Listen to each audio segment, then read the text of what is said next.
I am the Greek Geek because I am Greek and indeed a geek. So we have our first live action Transformers movie without direct interference by Michael Bay.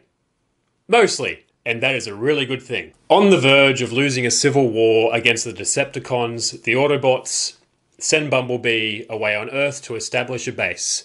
Whilst there, he loses his memory and befriends a young girl named Charlie, while at the same time avoiding the Decepticons, Shatter, and Dropkick. Dropkick, what kind of name is that for a Transformer? We have Hailee Steinfeld as Charlie, who is a young girl who befriends Bumblebee. I have no idea how to say this guy's name. George Lenderberg Jr. plays Mimo, I think his name is. He plays a character who is interested in Charlie, so he's a love interest. Dylan O'Brien voices Bumblebee for when he does have a voice, very briefly. And of course, Peter Cullen is the voice of Optimus Prime. Now apparently John Cena is in this movie, but I couldn't see him. The villains are just interchangeable, generic Decepticons. Shatter and Dropkick, I think, are just... Blitzwing is also in it very briefly, but... he doesn't say that awesome line that he said in the trailer.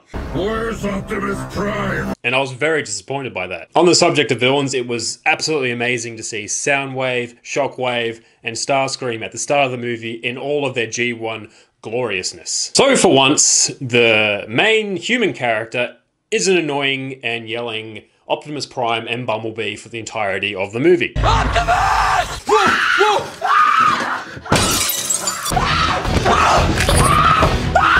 And that's a big plus. Hailee Steinfeld did a fantastic job, in my opinion. Even with the emotional scenes about the loss of her father, she really sold those, and I actually did feel a bit of emotion in this movie. She did very well. Feeling emotion in a Transformers movie? What is this, the 1980s? And of course, I loved hearing Peter Cullen voicing Optimus Prime once again. John Cena also, wherever he was in the movie, he also had an awesome line in the movie where the army guys first trust the Decepticons to help them find Bumblebee, and he's completely against it and doesn't want to trust them. And he makes a point of saying that their names are literally Decepticons, and that was a hilarious part in the movie.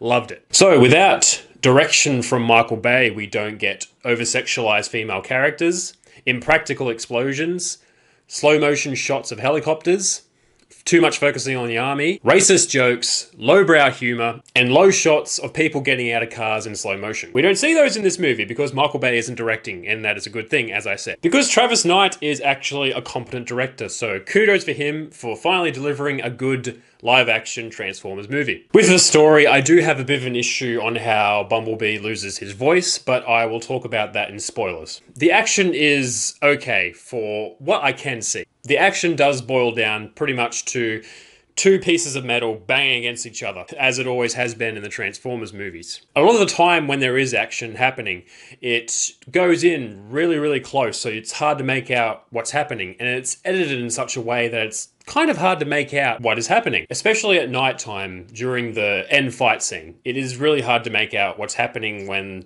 Bumblebee is fighting Shatter and Dropkick. The only action that I really cared about was when we saw the Civil War happening on Cybertron, because we actually got to see it up close and see what was happening, unlike in previous Transformers movies where it's always very far away, you can't make out what's happening, and there's no real story to what's happening. This movie does it a lot better, and I really enjoyed the Cybertron scenes. Even though I've seen these kind of special effects since the first Transformers movie all the way back in 2007, it still kind of blows my mind away on how detailed they can get when the Transformers are transforming. Especially when they do that first obligatory transformation when it's in slow motion and you can see the detail and everything. It blew me away back then, and it still amazes me today on just how awesome it looks. Also, the Transformers do look amazing because they keep them closer to their Generation 1 looks, designs rather. Pacing wise, I felt the movie could have been a bit shorter. Towards the end, I started to get a bit bored with it. I'm not sure if that's just me. If anyone else thinks it could have been a bit shorter, let me know in the comments. Let me know why. I want to hear your opinions. To me, a lot of scenes I felt could have been cut down. Like, for example, that scene where Charlie's mum is taking the dog to the vet and she takes Bumblebee. And then Charlie has to run off and go and stop her. Ultimately, the scene doesn't affect the plot of the movie or anything and doesn't really go anywhere. It's just in there for a bit of comedy, I feel, and there are a few scenes like that that could have been cut out and save us a bit of runtime. If the movie was a bit shorter, it would have been a lot better in my opinion. The things that I enjoyed in this movie is that it was not directed by Michael Bay and didn't have much interference from him, that the Transformers are closer to their G1 designs, some of the characters are quite interesting and I liked seeing their arcs, and in my opinion, this is the best live-action Transformers movie to date. It's a shame that it's underperforming at the box office. Things that I did not enjoy: the action was a bit hard to follow, villains and some characters lacked depth and were not very interesting at all, and the biggest con of all, I couldn't see John Cena.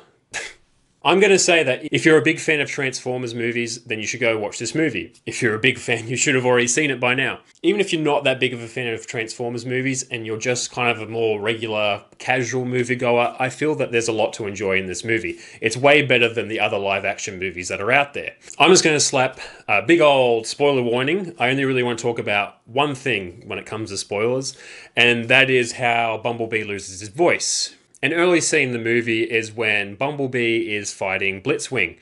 And during the fight, Blitzwing purposely removes and damages and removes, I think is what he does, his voice box or whatever thing he has on his neck that allows him to talk. But Blitzwing is supposed to be interrogating Bumblebee to find out where Optimus Prime and the other Autobots are hiding. But wouldn't you need him to talk so you can get the information on where the other Autobots are? He tears it out and he's not going to get anything out of them. And then Shatter and Dropkick show up and they want to interrogate him to try and find out where the Autobots are. And he can't say anything. So it's just completely stupid, in my opinion. Like, it would have been better just to have it just as an accident happen during a battle. Or if Charlie's messing around with him when he's as a car and accidentally damages his voice box. That would make a lot more sense, not the Decepticons purposely doing it and then interrogating him trying to get information. That's just a little rant about like another bad thing that I didn't like in the movie, but that's just me. Thank you very much for watching, guys, and I'll catch you next time. Thank you so much for watching my video. If you haven't already, please consider liking and subscribing. You can find me on social media. There's links to my videos down below. As always, thank you for watching.